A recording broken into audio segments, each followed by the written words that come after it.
आइए आज हम आहार सभ्यता के बारे में थोड़ा सा जान लेते हैं। आहार सभ्यता के बारे में जानना इसलिए ज़रूरी हो जाता है कि यहाँ से हमें प्री और मुख्य परीक्षा में बहुत सारे सवाल हमारे सामने आएंगे। चलिए देखते हैं आहार सभ्यता के बारे में।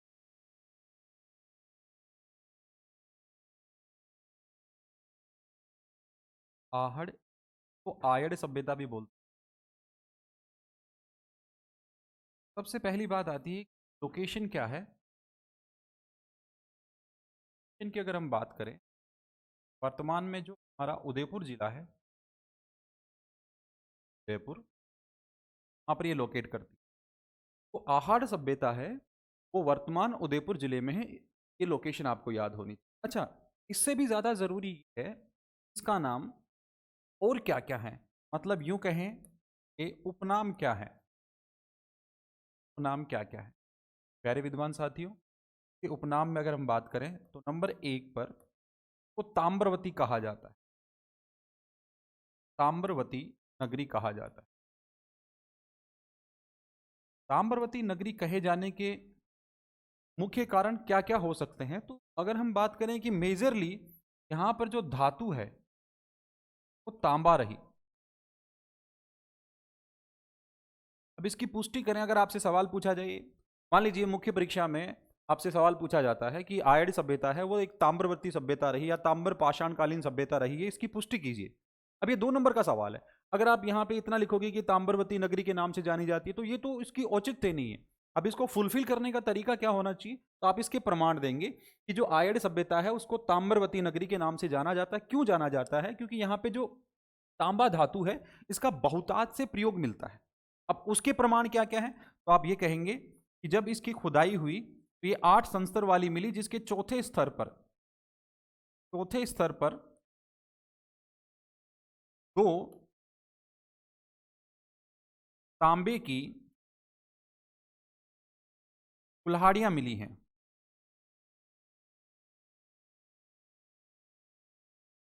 2 तांबे की कुल्हाड़ियां मिली हैं। पहला पॉइंट तो आप क्या लिखेंगे कि जब आयड सभ्यता या यूं कहें आहार सभ्यता इसका उत्खनन हुआ, तो उत्खनन के दौरान इसके चौथे स्तर के ऊपर तांबे से निर्मित 2 कुल्हाड़ियां यहां पर मिली हैं। तो एक पुष्टि ये होती है। दूसरी पुष्टि अगर हम देखें तो वो किस बात से होगी, तो देखिए यहां पे जो भी शव दफनाए गए, शव दफन में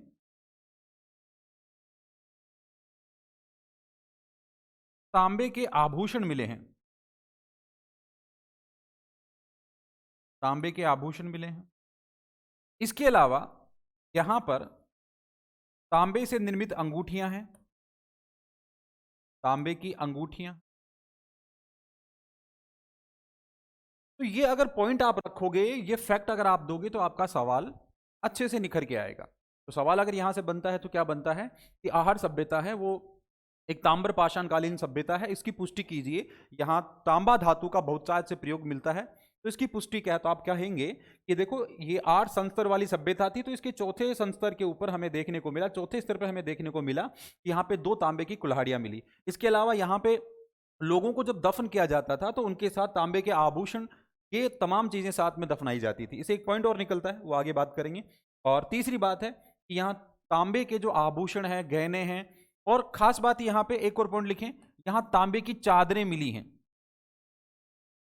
तांबे की जो सीड्स हैं वो भी यहाँ पर खुदाई में मिली हैं। तो ये प्रमाण देंगे तो आप कह पाएंगे कि आयड सभ्यता है वो ताम्रवती सभ्यता के नाम से भी जानी जाती है या ताम्र नगरी के नाम से जानी जाती है। तो एक उपनाम हमने ये देखा। दूसरा उपनाम की बात करें तो उसे धूलकोट भी कहा जाता है। ध्यान से समझिए, क्या कहा जाता है? धूलकोट। अब धूलकोट के क्या मायने हैं, देखिए यहां पर जो धूलकोट शब्द है वो धूल और कोट से मिलके बना है। धूल का मतलब होता है मिट्टी, बात को समझें। धूल का मतलब क्या होता है? मिट्टी। और स्थानीय भाषा में कोट का मतलब होता है टीला। स्थानीय भाषा में कोट का मतलब क्या होता है? टीला। तो आप ये कह पाएंगे कि भाई जो हमारी आयड़ नदी है, जो बेड़च नदी है, उसके किनारे एक टीले की खुदाई के अंदर ये सभ्यता मिली है, इसलिए इसको क्या कहा जाता है? धूलकोट सभ्यता भी कहा जाता है। अब आपको प्री परीक्षा के अंदर फैक्ट के तौर पे सवाल पूछा जा सकता है कि किस सभ्यता को धूलकोट सभ्यता के नाम से भी जाना जाता है। तो आपका जवाब क्या होगा कि जो आयड या आहड़ सभ्यता है उसको धूलकोट सभ्यता के नाम से भी जाना जाता है। तीसरा, इसका अगर उपनाम देखें तो इसको और क्या कहा जाता है, तो आप ये कहेंगे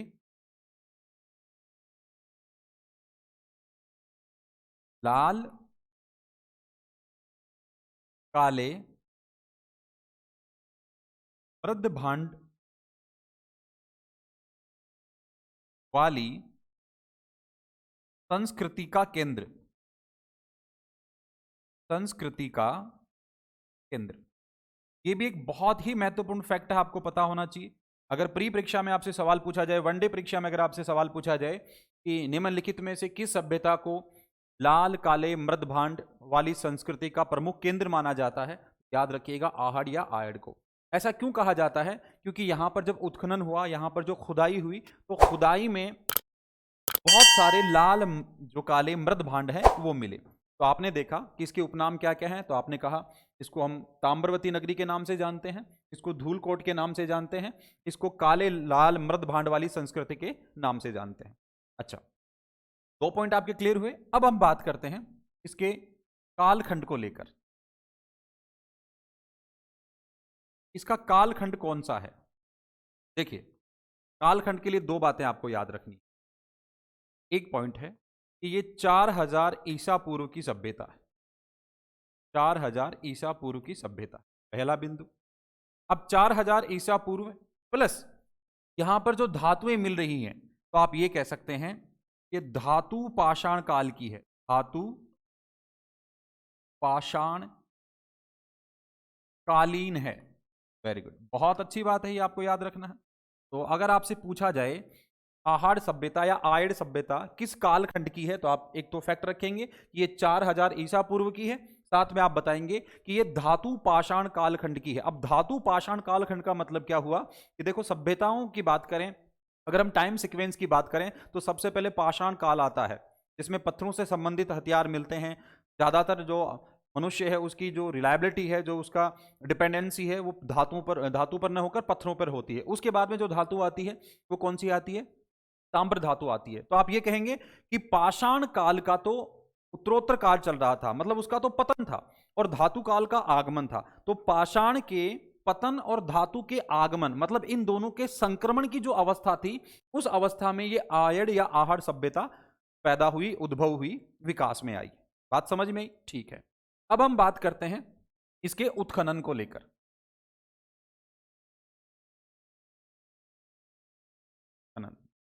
देखिए, इसके उत्खनन में 3 लोगों का बड़ा योगदान रहा। एक एक के बारे में बात करते हैं। सबसे पहले 1952 के अंदर, 1952 के अंदर अक्षय कीर्ति व्यास, अक्षय कीर्ति व्यास ने इसका उत्खनन करवाया। उसके बाद में 1956 1956 में डॉक्टर रतन चंद्र अग्रवाल, इन्होंने इसका उत्खनन करवाया। और 1961-62 के अंदर H.C. सांकलिया, इनके तत्वाधान में इसका उत्खनन हुआ।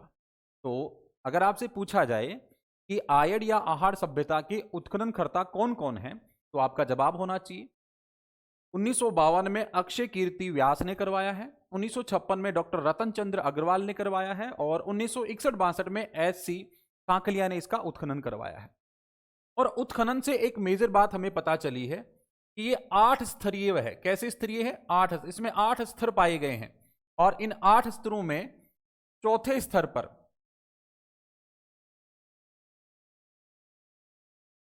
तांबे की 2 कुल्हाड़ियां मिली हैं, तांबे की 2 कुल्हाड़ियां मिली हैं।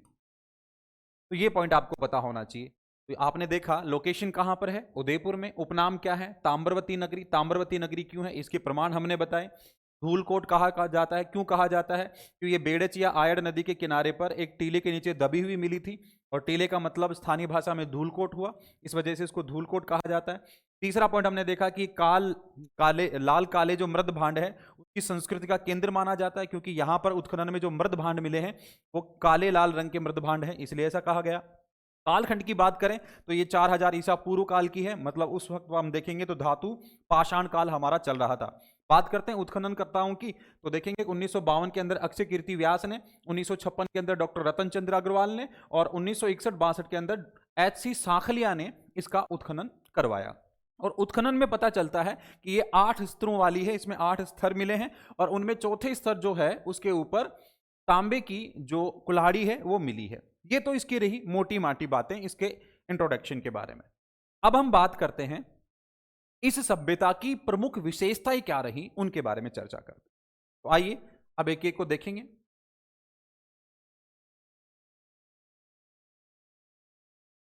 हाँ जी,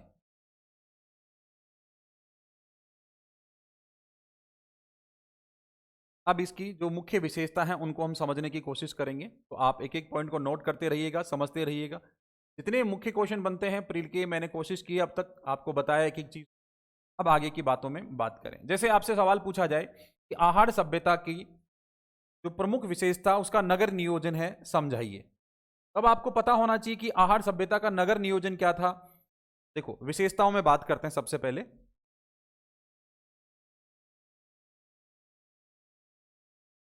विशेषताएं। अब देखो विशेषताओं में सबसे पहले देखते हैं भवन निर्माण। भवन निर्माण, यहां पर जो मकान बने होते थे उनके बारे में क्या क्या पॉइंट। तो भवन निर्माण में सबसे पहले हम बात करते हैं कि जो दीवारें हैं वो कैसी थी।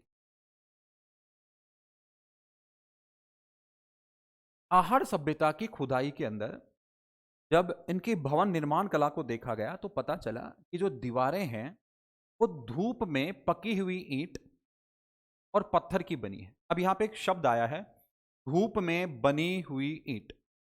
धूप से पकी हुई ईंट या धूप में सेकी गई ईंटों, इसका मतलब जो ईंटें थी वो आग में नहीं पकाई गई थी, वो कैसी थी? सूर्य के ताप से पकी हुई है। याद रखने वाली बात है।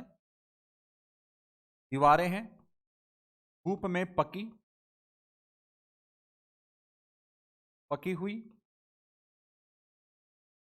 ईंटों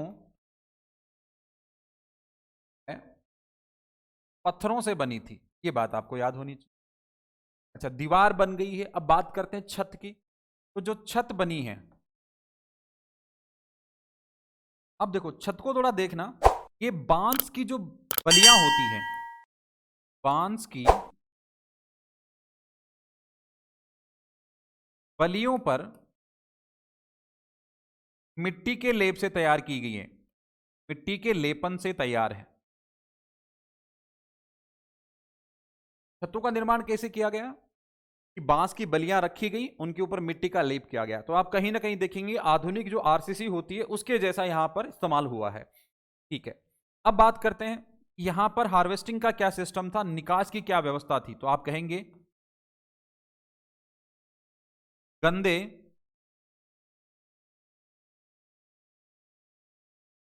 हार्वेस्टिंग की बात करें, कहेंगे गंदे पानी के निकास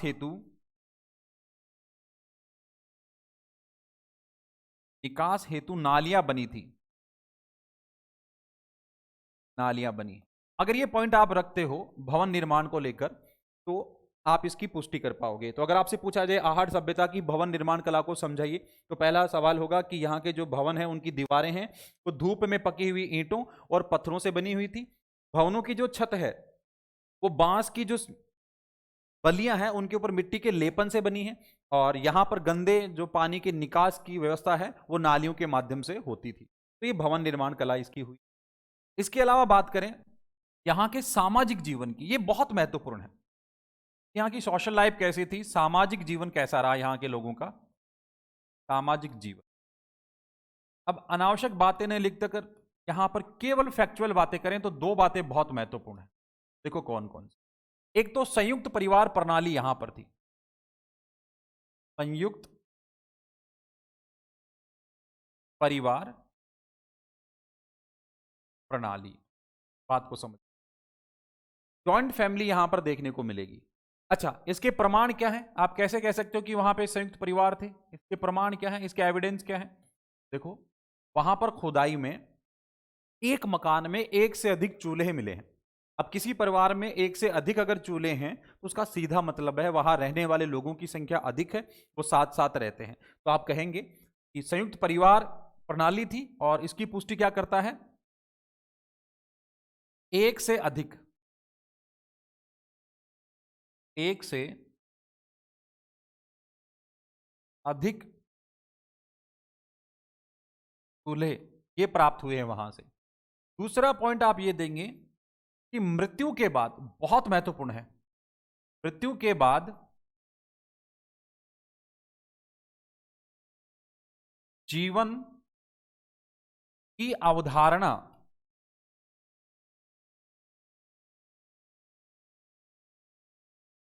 का समर्थक,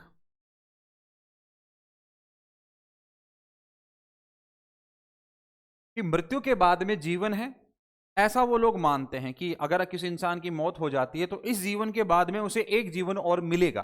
अब ये बात कैसे पता चलती है? तो देखो क्या किया गया, वहां पर जब खुदाई हुई तो पता चला कि जो लोगों को दफन किया गया है तो वहां पर कंकालों के साथ, कंकाल के साथ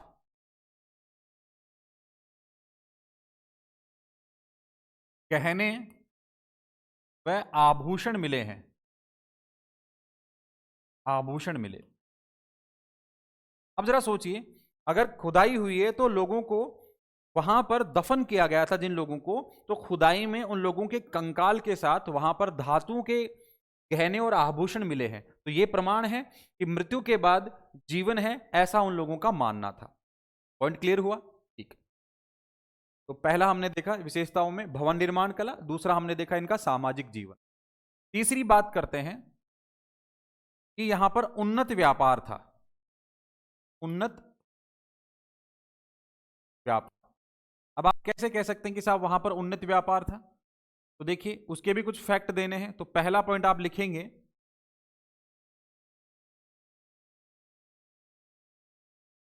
रंगाई व छपाई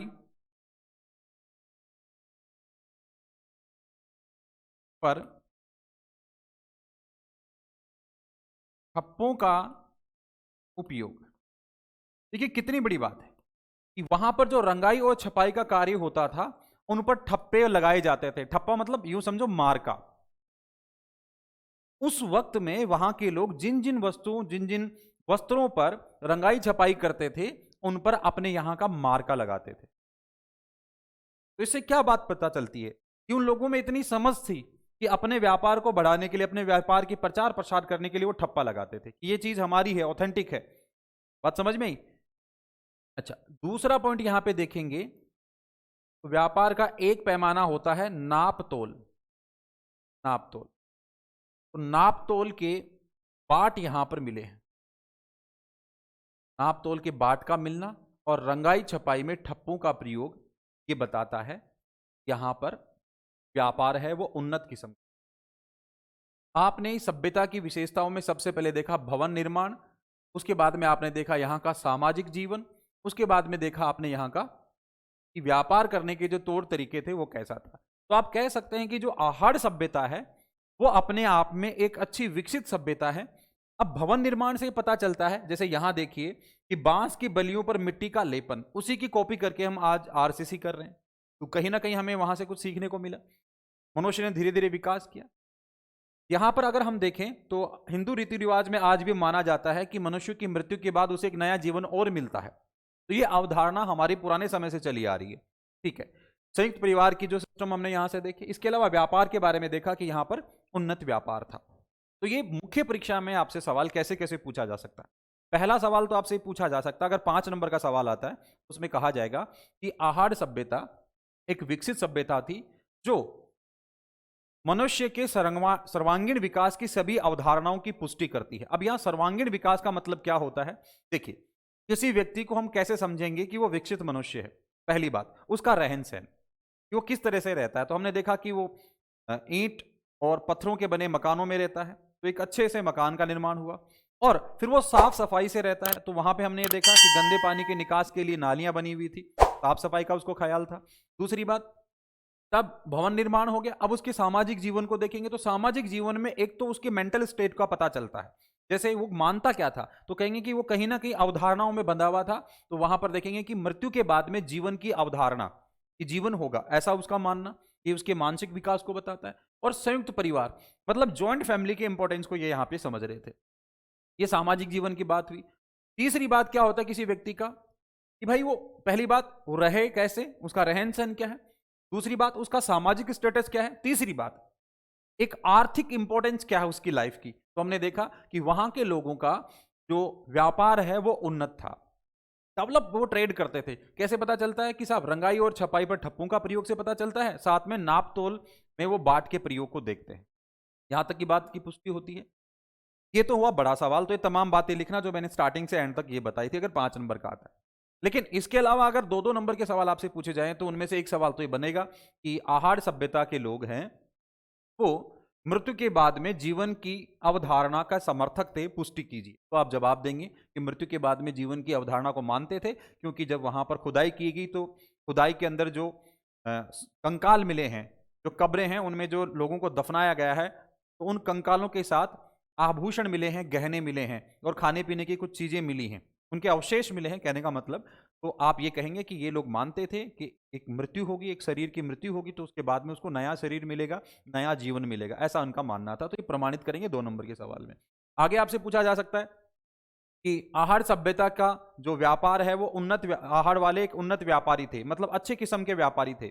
यूं कहें आधुनिकता, अगर आज के व्यापार से उनकी तुलना करें तो उसकी पुष्टि करते थे। तो कैसे, तो आप कहोगे देखो आज के व्यापार में क्या होता है। अगर मैं एक पेन का निर्माण कर रहा हूं तो मैं क्या करूंगा, सबसे पहले मैं क्या करूंगा, इस पेन के निर्माण के अंदर मैं अपने यहाँ का मार्का लगाऊंगा, जिससे मेरी पहचान बने, और ये एक, जब लोगों के पास जाए तो एक तरह की अवधारणा बने कि फला आदमी का ये पेन है, उस कंपनी का ये पेन है। बात समझ में आई कि नहीं। दूसरी बात, उसकी क्वालिटी को मेंटेन करूंगा, तो वो उसके होलो मार्क से या उसके मार्क से ये पता चलेगा कि फला जगह से निर्मित माल है।